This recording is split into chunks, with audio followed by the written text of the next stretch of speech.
Good morning, everybody. Welcome back to Kenny's Tour Review. I've got a pretty common one. I'm in a Jeep Grand Cherokee. We've got this U0403 code for transfer case implausible. You'll see up here I'm using the Veris because this is a 2020 and I need auto auth. My other one has auto auth too, but I don't know, it's not connecting this morning for some reason, so I'm not troubleshooting when I need to do this. So you can see the share track at the top.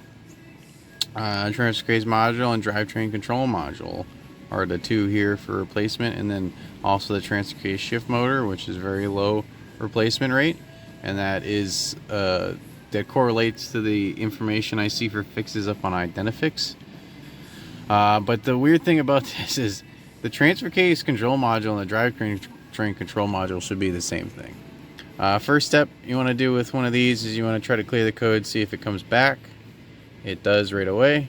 Also, you want to see if you can talk to the drivetrain control module, which is right here.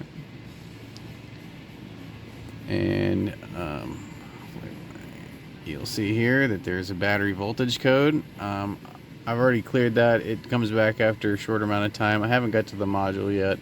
I'm assuming that there's some sort of battery voltage issue. That code for the battery voltage will only come up after 1 minute of being lower than 8 volts.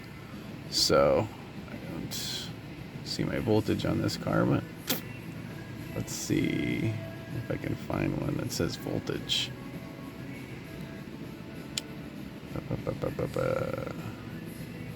I've got no data PIDs for voltage, so that means nothing. So next I have to get to the drivetrain control module and start doing some testing. It's probably going to need that because it's what they all seem to need. It's underneath the driver's seat, so I will stop and we'll resume when I get to that. Alright, here we are under the seat. There's this big plastic cover that's right here under the seat, and you got this big old cubby, and this only module right here is the guy that we're going to be testing. You can see you got 4 big wires and then a bunch of little wires. I bet these are going to be powers and grounds, and I bet those are going to be a lot of communication wires and other stuff. I bet these 2 yellow wires go to the shift motor, if I had to guess, but I haven't got a diagram yet. So I'll go get a diagram and then I'll bring you back along. Alright, everybody, I got the wire diagram out here. This is the drivetrain control module. The 2 yellow wires, like I said, they go to the shift motor. Down here there's that big red wire and the big black wire. Those are both power and ground. Those are good. I'll show you that now. Got this big test light here. Plug it in and you can see plenty of power and ground. I'm going to switch it back over here to this pink wire. This 4th one in. 1, 2, 3, 4. You can see here that this pink wire is the run start, comes from this fuse, energized in the run or start position. So I'm just going to push the thing. And you can see you got plenty of power there. I'm not worried about any power or voltage. That was a nice bright light both times with a big 4 amp test light. So I don't really care about voltage. The last thing we gotta check is these communication wires, which I'm sure are fine because again we communicate with the scan tool, no problem. They're these 2 right here. So I'll go do that now. Alright, everybody, so I got the scope out. You can see here 12 volts on that power wire, and then I figured I'd show you this one too to show you that we have battery voltage on both of those. We sure do. And then I'm going to put this in here. This one. This is the dark green wire. And I can see a pretty good CAN message here. And just put a cursor here because this should be, the other one should be the exact opposite of this one. So I'll put this here. Oh. So you can remember where the line was. Come on, you little bastard. There you go. That's close enough.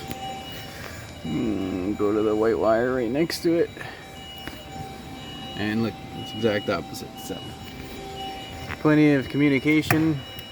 And then what I'm going to do is I'm going to plug this back in And if I still have a no-com and an issue, then it gets a DTCM. There is no programming involved in this, and hopefully I'll be the one that replaces it so I can show you. I believe that the part number is updated on the new ones, because obviously there's an issue with these. We replace them quite often, so yeah. Hold on, let me spare you of the door dinger. So if you like the video, like, comment, subscribe, do all that good stuff. Thanks. Have a great day. So I guess I was wrong about updated part number. Part number here and here all match the old one. This is what I'm assuming is a serial number, and that does not match. And I'm going to put this in now so I don't mix them up, and then I'll show you when I'm done that all the lights and codes should be gone. So, alright, so I mean, you don't even need to clear codes. I'm going to go and make sure all the codes are cleared anyways. At first the traction control light was still on, and then by the time I got my tool and I came over here, now it's off. So confirm fix. Obviously I'm going to take it for a test drive, make sure no other lights come on, but I'd like to thank you for watching Kenny's tool review, and hopefully you enjoyed it. Like, comment, subscribe, do all that good stuff, and thanks for watching.